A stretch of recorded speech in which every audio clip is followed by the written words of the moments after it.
آج جو اعتراضات کرتے ہیں نا ابو حنیفہ، شافعی، مالک، احمد بن حنبل، چاروں فقہ پہ، ان میں یہ مسئلہ، فلان کتاب میں یہ غلط مسئلہ، آپ کو میں چھوڑ دیتا ہوں چاروں کو، چلو بھائی چھوڑ دیتا ہوں، آپ کے پاس کوئی قانون مرتب ہے تو بتا دو، اس کو فالو کر لوں گا.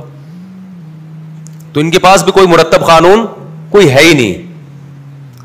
وہ فوراً جواب میں کہیں گے قانون کیا، ہمارا قانون تو 1400 سال پہلے وجود میں آ گیا تھا، قرآن حدیث.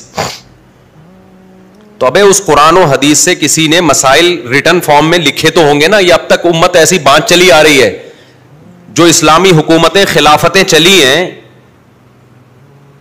1200 سال 1300 سال اسلامی خلافتیں چلی ہیں، وہ کیا ریٹن لا کے بغیر چلی ہیں؟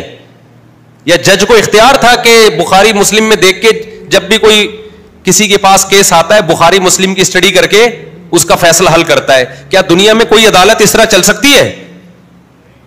ہمیشہ ریٹن میں ایک چیز ہوتی ہے بھئی، قرآن و حدیث میں غور و فکر کر کے ایک لا ریٹن فارم میں آ گیا.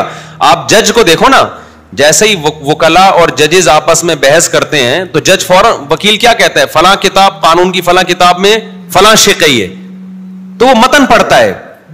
جج کے پاس اتنا ٹائم نہیں ہوتا، نہ سپریم کورٹ کے پاس، کہ وہ ہر مسئلے میں نئے سرے سے تحقیقات کر رہے ہوں. تو جب قرآن و سنت دنیا میں آیا، اس کے بعد جب اسلامی حکومتیں پھیلنا